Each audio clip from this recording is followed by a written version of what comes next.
Hi friends, welcome to Amizhthampoo. இன்றைக்கி நம்ம என்ன வீடியோ பார்க்க போகிறோன்னு பார்த்தீங்கன்னா ஒரு லஞ்ச் vlog தான். ஸோ நான் இன்றைக்கி லஞ்சுக்கு என்ன பண்ண போகிறேன்னு பார்த்தீங்கன்னா இன்ஸ்டண்ட்டாக வைக்கக்கூடிய தக்காளி ரசம், அதுக்கப்புறம் பாலக்கீரையும் முட்டையும் வச்சு பாலக்கீரை முட்டை பொரியல் பண்ண போகிறேன். அதுக்கப்புறம் பார்த்தீங்கன்னா வல்லாரை கீரை பருப்பு பொடி. ஸோ இந்த 3 ரெசிபீஸ் தான் நம்ம இன்றைக்கி பார்க்க போகிறோம். ஸோ வீடியோவை ஸ்கிப் பண்ணாமல் ஃபுல்லாக பாருங்கள். அண்ட் இதான் என் சேனலுக்கு முதல் டைம் பார்க்குறீங்க அப்படின்னா கண்டிப்பாக சப்ஸ்கிரைப் பண்ணிடுங்க. வாங்க இப்போ எப்படி பண்ணுறதுன்னு பார்க்கலாம். முதல்ல பார்த்தீங்கன்னா தக்காளி ரசமும் முட்டை பொரியலும் எப்படி பண்ணுறதுன்னு பார்க்கலாம். ரொம்ப ஈஸியாக பருப்பு போடாமல் தக்காளி ரசம் எப்படி பண்ணுறதுன்னு தான் பார்க்க போகிறோம். ஸோ ஒரு மிக்ஸி ஜார் எடுத்துக்கோங்க.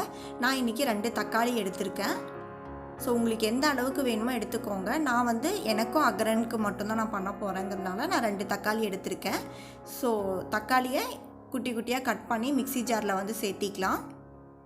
ஸோ இதில் நம்ம புளி சேர்க்க போகிறதில்ல, பருப்பு தண்ணியோ இல்லை பருப்போ அந்த மாதிரி எதுவுமே சேர்க்க போகிறது கிடையாது. ரொம்ப குயிக்காக ஒரு 10 to 15 மினிட்ஸில் இந்த ரசம் வச்சிடலாம். நம்ம தக்காளி எல்லாமே சேர்த்துனதுக்கப்புறமா பூண்டு பார்த்தீங்க அப்படின்னா ஒரு 10 பல் பூண்டு நான் சின்ன சின்னதாக சேர்த்துருக்கேன். தோல் உரிக்கல, நான் நல்லா வாஷ் பண்ணி நல்லா க்ளீன் பண்ணி எடுத்து வச்சுருக்கேன். ஸோ அந்த 10 பல் பூண்டு சேர்த்துருக்கேன்.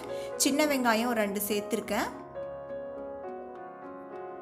இதில் ஒரு 1/2 ஸ்பூன் அளவுக்கு ஜீரகம், ஒரு 1/4 ஸ்பூன் அளவுக்கு மிளகு சேர்த்துருக்கேன். ஒரு 1/4 ஸ்பூன் அளவுக்கு மஞ்சள் தூள். இது வீட்லேயே அரைச்ச ரசப்பொடி 1 ஸ்பூன் அளவுக்கு சேர்த்துக்கிறேன். இந்த ரசப்பொடி வீடியோ ஆல்ரெடி என் சேனலில் இருக்குது, செக் பண்ணி பாருங்கள். ஸோ எல்லாமே சேர்த்தியாச்சு. இது கூட கொஞ்சமாக தண்ணி ஊற்றி நல்லா அரைச்சிக்கலாம். ரொம்ப நைஸாக அரைக்கணுன்ட்டு இல்லை, கொஞ்சம் லைட்டாக குறன்னு இருக்க மாதிரி நான் அரைச்சி எடுத்திருக்கேன். ஸோ ரசத்துக்கு மீதி கருவேப்பிலை கொத்தமல்லி எல்லாமே கட் பண்ணி வச்சுருக்கேன். இப்போ ரசம் தாளிக்கிறதுக்கு பார்த்தீங்கன்னா கடாய் வச்சு எண்ணெய் ஊற்றி 1/4 ஸ்பூன் கடுகு போட்டு பொரிஞ்சதுமே கொஞ்சமாக பெருங்காயத்தூள், அதுக்கப்புறம் கொஞ்சமாக கருவேப்பிலையும் ஒரு வரமிளகா சேர்த்துருக்கேன். இப்போ அரைச்சி வச்சுருக்க அந்த தக்காளி அந்த பேஸ்ட்லாம் இருக்கு இல்லையா, ஸோ அந்த பேஸ்ட்டில் கொஞ்சமாக ஒரு 2 ஸ்பூன் அளவுக்கு தண்ணி ஊற்றி மட்டும் சேர்த்துக்கோங்க. நல்லா கலந்து விட்டு இதை அடுப்பை லோ ஹீட்லேயே வச்சுக்கோங்க. லோ ஹீட்லேயே வச்சு நல்லா இந்த தக்காளி இதெல்லாமே நல்லா குக் ஆகணும், நமக்கு வெந்து வரணும். ஸோ ஒரு 3 to 4 நிமிஷம் அளவுக்கு அது நல்லா வேகட்டும். இப்போ பார்த்தீங்கன்னா நல்லா வெந்துருச்சு. இப்போ நம்ம ரசத்துக்கு தேவையான அளவுக்கு தண்ணி சேர்த்துக்கலாம். ஒரு 2 கப் அளவுக்கு நான் தண்ணி சேர்த்துருக்கேன். சேர்த்துட்டு நல்லா கலந்து விட்டுக்கோங்க. உப்பு நம்ம தேவையான அளவுக்கு சேர்த்துக்கலாம். இப்போ தண்ணி பார்த்தீங்கன்னா நான் தேவையான அளவுக்கு சேர்த்து ஒரு தடவை மிக்ஸ் பண்ணி விட்டுருங்க. உப்பும் டேஸ்ட் பண்ணிவிட்டு உங்களுக்கு எந்த அளவுக்கு வேணுமோ அந்த அளவுக்கு நீங்கள் சேர்த்திக்கலாம். இப்போ ரசத்தை நம்ம கொதிக்க வைக்கக்கூடாது. இப்போது ஏன்னா நம்ம ஆல்ரெடி இந்த தக்காளி இதெல்லாமே வேக வச்சிட்டோம் இல்லையா, ஸோ இந்த மாதிரி நல்லா நுரைச்சி ஒரு கொதி வந்ததுமே ஆஃப் பண்ணிவிடுங்க. ஆஃப் பண்ணிவிட்டு நம்ம கட் பண்ணி வச்சுருக்க கொத்தமல்லி இலை நம்ம சேர்த்துக்கலாம். ஃபைனலாக சேர்த்துட்டு ஒரு தடவை மிக்ஸ் பண்ணி விட்டுருங்க. அவ்வளோதான், நம்மளோட சிம்பிளான இன்ஸ்டன்ட் தக்காளி ரசம் ரெடி ஆகிடுச்சு. இப்போ நம்ம முட்டை பொரியலுக்கு பார்த்திங்கன்னா சின்ன வெங்காயம் ஒரு 1/4 கப் அளவுக்கு கட் பண்ணி வச்சுருக்கேன். இப்போ பாலக்கீரை கட் பண்ணிக்கலாம். ஸோ தண்டில் அந்த முனையை மட்டும் கொஞ்சம் கட் பண்ணிவிட்டு அதை தூக்கி போட்டுருங்க. மீதி எல்லாத்தையுமே தண்டுலேருந்து நம்ம கட் பண்ணி எடுத்துக்கலாம். ஸோ குட்டி குட்டியாக நல்லா பொடி பொடியாக கட் பண்ணி எடுத்துக்கலாம். ரொம்ப ரொம்ப ஹெல்த்தியானது இந்த பாலக்கீரை முட்டை பொரியல், ரொம்ப டேஸ்ட்டாகவும் இருக்கும். நான் இதை வேறு நிறைய கீரை கூட நான் செஞ்சுருக்கேன். பட் இந்த பாலக்கீரை கூட இந்த முட்டை பொரியல் செஞ்சு சாப்பிடும்போது ரொம்ப டேஸ்ட்டாக இருக்கும். அண்ட் யாராவது இந்த டயட்லாம் இருக்கீங்க, வெயிட் லாஸ்க்கு ரெசிபீஸ்லாம் இது பண்ணுறீங்கன்னா கண்டிப்பாக இந்த பாலக்கீரை முட்டை பொரியல் ரொம்ப சூப்பராக இருக்கும். சாண்ட்விச்சுக்கெல்லாம் இது உள்ளே வச்சு சாப்பிட்டீங்க அப்படின்னா ரொம்ப சூப்பராக இருக்கும் இது. இப்போது பாலக்கீரை கட் பண்ணதுக்கப்புறமா பார்த்தீங்கன்னா ஒரு பவுலில் நான் ஒரு 3 முட்டை எடுத்திருக்கேன். இன்றைக்கி 3 முட்டையை போட்டு நல்லா இந்த மாதிரி பீட் பண்ணிக்கோங்க. நல்லா பீட் பண்ணதுக்கப்புறமா இதில் ஒரு 2 ஸ்பூன் அளவுக்கு மட்டும் கொஞ்சமாக தண்ணி சேர்த்துக்கிறேன். எதுக்காகன்னு பார்த்தீங்கன்னா இந்த முட்டை நல்லா சாஃப்டாக நல்லாயிருக்கும் சாப்பிடும் போது. ஸோ நான் ரசத்தில் பார்த்தீங்கன்னா கடைசியாக நெய் சேர்க்க மறந்துட்டேன். ஸோ அதுக்காக தான் ஒரு சின்ன ஸ்பூனில் கொஞ்சமாக ஒரு 1/4 ஸ்பூன் அளவுக்கு நான் நெய் சேர்த்துருக்கேன். நெய் சேர்த்துட்டு ஒரு தடவை கலந்து விட்டுட்டு அதை மூடி வச்சுருங்க. இப்போ இந்த முட்டைக்கு தேவையான அளவுக்கு நம்ம உப்பு சேர்த்துக்கலாம். உப்பு, அதுக்கப்புறம் காரத்துக்கு பார்த்தீங்க அப்படின்னா நான் பச்சை மிளகாவோ இல்லை வரமிளகா அந்த மாதிரி எதுவுமே சேர்க்கல, பெப்பர் பொடி மட்டும்தான் சேர்க்க போகிறேன். ஸோ நீங்கள் உங்கள் காரத்துக்கு ஏற்ற மாதிரி மிளகுத்தூள் எவ்வளோ வேணுமோ சேர்த்துக்கோங்க. நான் ஒரு 1/2 ஸ்பூன் அளவுக்கு சேர்த்துருக்கேன். ஸோ நல்லா அதையும் வந்து மிக்ஸ் பண்ணி விட்டுருங்க. இப்போ முட்டை பொரியலுக்கு கடாய் வச்சு 1 ஸ்பூன் அளவுக்கு எண்ணெய் சேர்த்துருக்கேன். அதில் கடுகு வந்து ஒரு 1/4 ஸ்பூன் போட்டு நல்லா பொரிச்சுக்கலாம். உளுந்து பருப்பு கடலைப்பருப்பு கொஞ்சமாக 1/4 ஸ்பூன் சேர்த்துருக்கேன். இது ஆப்ஷன் தான், வேணும்னா சேர்த்துக்கோங்க. எனக்கு பிடிக்குங்கிறனால நான் சேர்த்துருக்கேன். ஸோ இது கொஞ்சம் வந்து ஃப்ரை ஆனதும் நம்ம கட் பண்ணி வச்சுருக்க ஒரு 1/4 கப் அளவுக்கு சின்ன வெங்காயம் வந்து சேர்த்துக்கலாம். சின்ன வெங்காயமே சேர்த்துக்கோங்க, ரொம்ப டேஸ்ட்டு நல்லாயிருக்கும். ஸோ நான் பார்த்தீங்க அப்படின்னா எண்ணெய் சேர்க்காமையே பார்த்தீங்கன்னா சின்ன வெங்காயத்தை முதல்ல போட்டு அப்படியே வந்து சாட்டே பண்ணிவிட்டு பாலக்கீரையும் அதே மாதிரி தான் போட்டு பண்ணி நல்லா வதக்கிப்பேன். ஸோ தண்ணியும் சேர்க்க மாட்டேன், எண்ணெய் அந்த மாதிரி எதுவுமே சேர்க்காமல் அந்த மாதிரியும் பண்ணி நம்ம சாப்பிட்லாம். டயட்லாம் இருக்கிறோம் அப்படின்னா அந்த மாதிரி நம்ம எண்ணெய் எல்லாம் சேர்க்காமல் பண்ணணும், குக் பண்ணணும் அப்படின்னா அந்த மாதிரியும் நம்ம பண்ணி சாப்பிட்லாம், ரொம்ப நல்லாயிருக்கும். ஸோ இப்போ கீரையும் சேர்த்துட்டு பார்த்திங்கன்னா நல்லா வந்து வதக்கி விடுங்க. வெங்காயம் கீரை எல்லாமே வந்து நல்லா வதங்கட்டும். நான் தண்ணி எதுவுமே சேர்க்க போகிறது கிடையாது. இந்த கீரையில் இருக்கிற தண்ணியிலே பார்த்தீங்க அப்படின்னா நல்லா சாஃப்டாக வந்து கீரை நல்லா குக் ஆகிடும். இல்லை உங்களுக்கு கீரை நல்லா வந்து குக் ஆகி வரணும் அப்படின்னு நினச்சிங்கன்னா லைட்டாக மட்டும் தண்ணி தெளிச்சுக்கோங்க. ஸோ அதிகமாக சேர்க்க வேண்டாம். இப்போ பார்த்தீங்கன்னா கீரை நல்லாவே ஒரு பாதி அளவுக்கு நல்லா குக் ஆகிடுச்சு. நான் இப்போ லைட்டாக மட்டும் தண்ணி தெளிச்சுக்கிறேன். தண்ணி தெளிச்சுட்டு இதை அடுப்பை லோ ஹீட்டில் வச்சு கொஞ்சம் மூடி வச்சுடுங்க. மூடி வச்சிங்கன்னா ஒரு 1லேருந்து 2 நிமிஷத்துக்குள்ளேயே நல்லா வந்து கீரை நமக்கு நல்லா வெந்து வந்துடும். இப்போ பார்த்திங்கன்னா வெங்காயம் கீரை எல்லாமே நல்லா வெந்துடுச்சு. ஸோ ஒரு தடவை நல்லா வதக்கி விட்டுட்டு கீரை எல்லாத்தையுமே இந்த ஓரத்தில் இந்த மாதிரி எடுத்துக்கோங்க. ஓரத்தில் ஒரு ஓரமாக வச்சுட்டு மீதி அந்த சைடு பார்த்திங்க அப்படின்னா லைட்டாக வந்து நான் எண்ணெய் சேர்த்துக்கிறேன். ஒரு ஸ்பூன் அளவுக்கு எண்ணெய் சேர்த்துருக்கேன். இப்போ நம்ம கலந்து வச்சுருக்கோம் இல்லையா முட்டை, அதை வந்து ஒரு தடவை நல்லா மிக்ஸ் பண்ணிவிட்டு அதில் சேர்த்துக்கோங்க. சேர்த்துட்டு முட்டை பார்த்திங்கன்னா உங்களுக்கு நல்லா பெரிய பெரிய பீசஸாக வேணும்னா அதுக்கேற்ற மாதிரி பண்ணிக்கோங்க. நான் நல்லா பொடி பொடியாக தான் வந்து முட்டை பொரியல் இது வந்து பண்ணுவேன். ஸோ அந்த மாதிரி நான் நல்லா குட்டி குட்டியாக நான் வந்து அதை நல்லா வந்து ஸ்க்ராம்பிள் பண்ணிக்க போகிறேன்.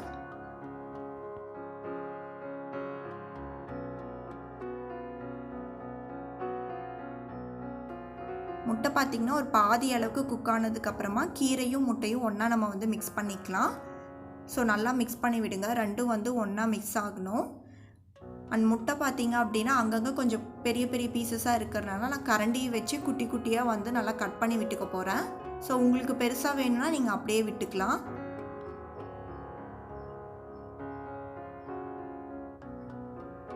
ஸோ உங்களுக்கு பெப்பர் வந்து இன்னும் கொஞ்சம் அதிகமாக வேணும்னாலும் நீங்கள் சேர்த்துக்கலாம், இல்லை பச்சை மிளகா வேணும்னாலும் உங்கள் ஆப்ஷன் தான் அது. நான் எப்போவுமே இந்த மாதிரி தான் பண்ணுவேன், ரொம்ப டேஸ்ட்டாக இருக்கும் சாப்பிட்றதுக்கு. இப்போ முட்டை பார்த்திங்கன்னா ஃபுல்லாக நல்லா குக் ஆகிடுச்சு. ஸோ நான் அடுப்பை ஆஃப் பண்ணிட்டேன். கடைசியாக பார்த்திங்கன்னா ஒரு 2 ஸ்பூன் அளவுக்கு மட்டும் நான் தேங்காய் சேர்த்துக்கிறேன். ஸோ முட்டை பொரியலில் தேங்காய் சேர்த்துக்கிட்டோம் அப்படின்னா கடைசியாக சாப்பிடும் போது ரொம்ப டேஸ்ட்டாக இருக்கும். ஸோ நார்மல் முட்டை பொரியலுக்கும் சரி நாங்கள் தேங்காய் சேர்த்துப்போம், ரொம்ப நல்லாயிருக்கும் சாப்பிட்றதுக்கு. ஸோ அடுப்பை ஆஃப் பண்ணிவிட்டு அந்த சூட்லேயே ஒரு மிக்ஸ் மட்டும் பண்ணி விட்டுருங்க. நம்மளோட ரொம்ப ஹெல்த்தியான பாலக்கீரை முட்டை பொரியல் வந்து ரெடி ஆகிடுச்சு. இந்த ரசத்து கூட சூப்பராக இருக்கும் காம்பினேஷன். இப்போ லஞ்சு பார்த்திங்க அப்படின்னா நம்ம கஞ்சி வடித்த சாப்பாடு நல்லா உதிரியாக ரெடியாக இருக்குது. இன்ஸ்டன்ட் தக்காளி ரசம் ரொம்ப குயிக்காக அண்ட் டேஸ்ட்டாக வந்து நம்ம பண்ணிடலாம். நம்மளோட ரொம்ப ஹெல்த்தியான பாலக்கீரை முட்டை பொரியல் ஒரு சூப்பரான காம்பினேஷனாக இருக்கும் நம்மளோட லஞ்சு. நெக்ஸ்ட்டு பார்த்திங்க அப்படின்னா நம்ம வல்லாரை கீரை பருப்பு பொடியும் வந்து செஞ்சிடலாம். நான் ஊர்லேருந்து வரும்போது பார்த்திங்க அப்படின்னா அங்கே அம்மா வீட்டில் வல்லாரை கீரை வந்து நிறையா இருந்துச்சு. ஸோ அதை பறித்து நல்லா காய வச்சு எடுத்துகிட்டு வந்திருக்கேன். ஸோ அது எப்படி காய வச்சேன் அப்படிங்கிறது எல்லாமே வந்து அடுத்து நான் சொல்கிறேன். கொஞ்சம் பூண்டு நான் தட்டி வச்சுருக்கேன். அதுக்கப்புறம் ஒரு கையளவுக்கு கருவேப்பிலை, காரத்துக்கு வரமிளகா வந்து நான் எடுத்து வச்சுருக்கேன் பருப்பு பொடி பண்ணுறதுக்காக. ஸோ இப்போ இந்த வல்லாரைக்கீரையை நான் எப்படி வந்து காய வச்சேன் அப்படிங்கிறத வந்து பார்த்துடலாம். அம்மா வீட்டில் பார்த்தீங்க அப்படின்னா அக்கா வந்து வல்லாரைக்கீரை வந்து போட்டிருந்தாங்க. ஸோ நிறையா இருந்துச்சு. பாதி பார்த்திங்கன்னா இதுக்கு முன்னாடி தான் குழந்தைங்களுக்கு வந்து அந்த தோசையில் நம்ம அரைச்சி கொடுப்போம் இல்லையா, அரைச்சி தோசை சுட்டு கொடுத்துருந்தோம். ஸோ மீதி அது போகவே நிறையா கீரை இருந்துச்சு. ஸோ அதனால் நான் வந்து சரி பருப்பு பொடிக்காக காய வச்சு எடுத்துக்கலாம் அப்படிங்கிறதுக்காக நான் நிறையா பறித்து எடுத்துக்கிட்டேன். ஸோ கொஞ்சமாக காம்பு பின்னாடி இருக்கிற மாதிரி நான் சேர்த்தே வந்து பறிச்சுக்கிட்டேன் எல்லா இலையும். ஸோ நம்ம தேவையான அளவுக்கு உங்களுக்கு எவ்வளோ கீரை கடையில் கிடைச்சாலும் சரி, கிடைச்சிது அப்படின்னா நீங்கள் அந்தளவுக்கு எல்லா கீரையுமே நீங்கள் எடுத்துக்கலாம். ஸோ இதுக்கு அளவுங்கிறது கிடையாது. ஸோ நான் என்கிட்ட இருக்கிற கீரை எல்லாத்தையுமே நான் வந்து பறிச்சுக்க போகிறேன்.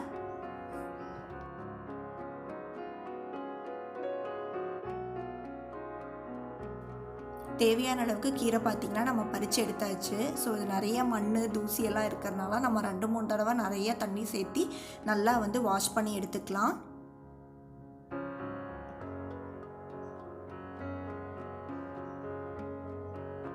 நல்லா வாஷ் பண்ணிக்கோங்க. அப்போ தான் அதில் இருக்க மண் தூசி எல்லாமே நமக்கு போகும்.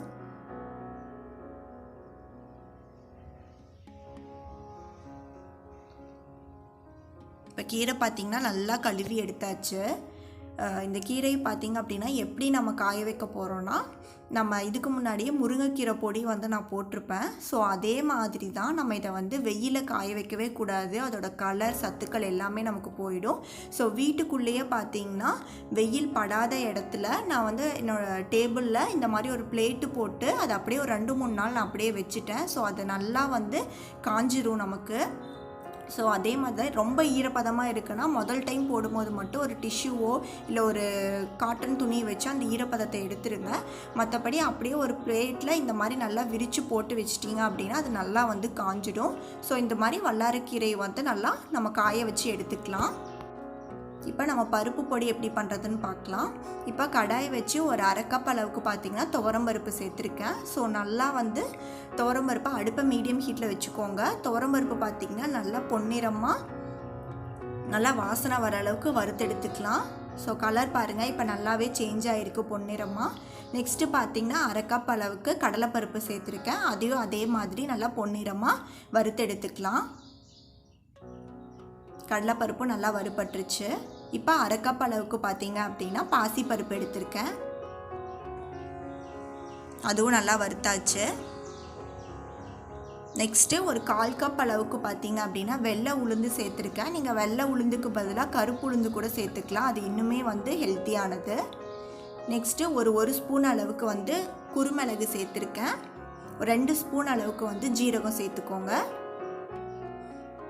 சேர்த்துட்டு அதையும் நல்லா வறுத்தெடுத்துக்கலாம். எல்லாமே ட்ரை ரோஸ்ட் தான் நம்ம பண்ணிகிட்ருக்கோம். நெக்ஸ்ட்டு பார்த்திங்கன்னா காரத்துக்கு உங்களுக்கு எவ்வளோ வரமிளகா வேணுமோ சேர்த்துக்கோங்க. நான் 5 சேர்த்துருக்கேன். காரம் எங்களுக்கு கரெக்டாக இருக்கும். ஒரு கை அளவுக்கு கருவேப்பிலை சேர்த்துருக்கேன். ஸோ நல்லா வந்து இதை வறுத்தெடுத்துக்கலாம். பார்த்திங்கன்னா ரெண்டுமே நல்லா மொறுமொறுன்னு வறுபட்டாச்சு. நெக்ஸ்ட்டு பார்த்திங்கன்னா நல்ல சுத்தமான வீட்டில் பண்ண பசு நெய் வந்து நான் சேர்த்துருக்கேன். ஒரு ஸ்பூன் அளவுக்கு. இது எதுக்காகனா நம்ம தட்டி வச்சுருக்கோம் இல்லையா பூண்டு, இந்த ஸ்டெப் வந்து ரொம்ப ரொம்ப முக்கியம். ஏன்னா பூண்டு பார்த்திங்க அப்படின்னா நல்லா மொறுமொறுன்னு இந்த பசு நெய்யோ இல்லை பார்த்திங்க அப்படின்னா நல்லெண்ணெய் இருந்தால் நல்லெண்ணெய் சேர்த்துக்கோங்க. என்கிட்ட இல்லாதனால நான் வீட்டில் செஞ்ச சுத்தமான பசு நெய் வந்து நான் சேர்த்துருக்கேன். ஸோ இந்த பூண்டை பார்த்திங்கன்னா நல்லா மொறுமொறுன்னு நம்ம ஃப்ரை பண்ணி எடுக்கணும். கொஞ்சம் அதோட ஈரப்பதம் ஏதாவது இருந்துச்சுனாவும் நமக்கு பொடி ஃபுல்லாமே வந்து கெட்டு போயிடும். ஸோ நல்லா வறுத்து எடுத்துக்கலாம். இந்த பூண்டை நெய்யில் பார்த்திங்கன்னா நல்லா பூண்டு வறுபட்டுருச்சு. இப்போ நம்ம எல்லாத்தையுமே நல்லா ஆற வச்சிடலாம். இந்த தட்டில் நான் போட்டு வச்சுருக்கேன். எல்லாம் ஆறினதுக்கப்புறமா நம்ம பவுட்ரு பண்ணிக்கலாம். இப்போ எல்லாமே நல்லா ஆறிடுச்சு. நம்ம வல்லாரைக்கீரையும் இது கூடவே போட்டு நம்ம நல்லா அரைச்சிக்கலாம். ஸோ வல்லாரைக்கீரையை வறுக்கவும் கூடாது, எதுவும் பண்ண தேவையில்லை. நம்ம நல்லா காய வச்சு எடுத்துருக்கோம் இல்லையா, ஸோ அதுவே நமக்கு போதும். ஸோ இப்போ எல்லாத்தையுமே நல்லா ஒரு க்ளீனான ஈரப்பதம் இல்லாத ஒரு மிக்ஸி ஜாருக்குள்ளே சேர்த்துக்கலாம். ஸோ ரொம்ப பல்காக செஞ்சு வைக்காமல் இந்த அளவுக்கு கொஞ்சம் கொஞ்சமாக நம்ம செஞ்சுக்கிட்டோம் அப்படின்னா நல்லா ஃப்ரெஷ்ஷாகவும் இருக்கும், சாப்பிட்றதுக்கும் நல்லா இருக்கும். ரொம்ப நாளைக்கு கெட்டு போகாது நமக்கு. நம்ம கொஞ்சம் கொஞ்சமாக செஞ்சு நம்ம ஸ்டோர் பண்ணிக்கலாம். ஸோ இது கூடவே பார்த்திங்க அப்படின்னா தேவையான அளவுக்கு நம்ம வந்து உப்பு சேர்த்துக்கலாம். அதுக்கப்புறம் பெருங்காயத்தூள் சேர்த்துக்கோங்க. கொஞ்சமாக ஒரு 1/4 ஸ்பூன் அளவுக்கு மஞ்சள் தூள் வந்து சேர்த்துருக்கேன். இதை பார்த்திங்கன்னா நல்லா அரைச்சிக்கலாம். நல்லா நைஸாகவே நான் அரைச்சிருக்கேன். நான் இது கூட பார்த்திங்கன்னா பொட்டுக்கடலை இருக்கு இல்லையா, ஸோ அதை போட மறந்துட்டேன். அதை வந்து நம்ம வறுக்கணும்னு அவசியம் இல்லை, அரைக்கும் போது போட்டால் போதும். ஸோ அதனால் நான் மீதி பொடி கூடவே பார்த்திங்க அப்படின்னா ஒரு 1/2 கப் அளவுக்கு பொட்டுக்கடலை சேர்த்து அதையும் நல்லா அரைச்சிக்க போகிறேன். ஸோ அதையும் நல்லா நைஸாக அரைச்சாச்சு. ஸோ இப்போ நம்மளோட வல்லாரை கீரை பருப்பு பொடி ரொம்ப சூப்பராக ரெடி ஆகிடுச்சு. ஸோ நல்லா மிக்ஸ் பண்ணி விட்டுருங்க. மிக்ஸி ஜாரில் அரைச்சனால கண்டிப்பாக நல்லா சூடாக இருக்கும். ஸோ தட்டில் இந்த மாதிரி போட்டு வச்சிட்டிங்கன்னா நல்லா ஆறட்டும். இப்போ பார்த்திங்கன்னா பொடி நல்லா ஆறிடுச்சு. கலர் பாருங்கள், அந்த வல்லாரைக்கீரை போட்டிருக்கறனால லைட்டாக இந்த க்ரீனிஷாக நமக்கு இருக்கும். ரொம்ப நல்லா இருந்துச்சு. டேஸ்ட் பண்ணி பார்த்தோம். ஸோ இந்த மாதிரி ஒரு கண்ணாடி பாட்டிலோ இல்லை சில்வர் பாத்திரம் ஏதாவது ஏர்டைட்டான ஒரு பாட்டிலில் ஒரு க்ளீனாக இருக்கணும். அந்த மாதிரி இதில் நம்ம அந்த பருப்பு பொடி போட்டு ஸ்டோர் பண்ணி வச்சுக்கலாம். அண்ட் ஒவ்வொரு டைம் யூஸ் பண்ணும் போதும் பார்த்திங்க அப்படின்னா ஈரம் இல்லாத ஸ்பூனை வச்சு நம்ம யூஸ் பண்ணிக்கலாம். அப்போ தான் பருப்பு பொடி ரொம்ப நாள் கெட்டு போகாது, பூச்சி அந்த மாதிரிலாம் எதுவுமே வராது. இந்த பருப்பு பொடி பார்த்திங்க அப்படின்னா சூடான சாதத்தில் நெய் ஊற்றியோ இல்லை நல்லெண்ணெய் ஊற்றி சாப்பிட்டோன்னா ரொம்ப சூப்பராக இருக்கும். அண்ட் குழந்தைங்களுக்கெல்லாம் தாராளமாக ரசம், பருப்பு இல்லை தயிர் சாதம் மாதிரி எது கொடுத்தாலும் அது கூட இந்த பருப்பு பொடி ஒரு ஸ்பூன் சேர்த்து கொடுத்துட்டோன்னா ரொம்பவே நல்லாயிருக்கும். அவங்களும் டெய்லி கீரை சாப்பிட்ட மாதிரி ஒரு ஹெல்த்தியான ஒரு ஆப்ஷனாக இருக்கும். ஸோ நம்மளோட டேஸ்டியான வல்லாரை கீரை பருப்பு பொடி ரெடி ஆகிடுச்சு. அண்ட் நான் இன்றைக்கி ஷேர் பண்ண 3 ரெசிபீஸுமே உங்களுக்கு பிடிச்சிருக்குன்னு நினைக்கிறேன். பிடிச்சிருந்தா லைக் பண்ணுங்கள், ஷேர் பண்ணுங்கள், அண்ட் எப்படி இருக்குன்னு சொல்லிட்டு கீழே கமெண்ட் பண்ணுங்கள். அண்ட் என் சேனலுக்கு இன்னும் யாராவது சப்ஸ்கிரைப் பண்ணாமல் பார்த்துட்டு இருந்தீங்கன்னா கண்டிப்பாக சப்ஸ்கிரைப் பண்ணிவிடுங்க. தேங்க்ஸ் ஃபார் வாட்சிங்.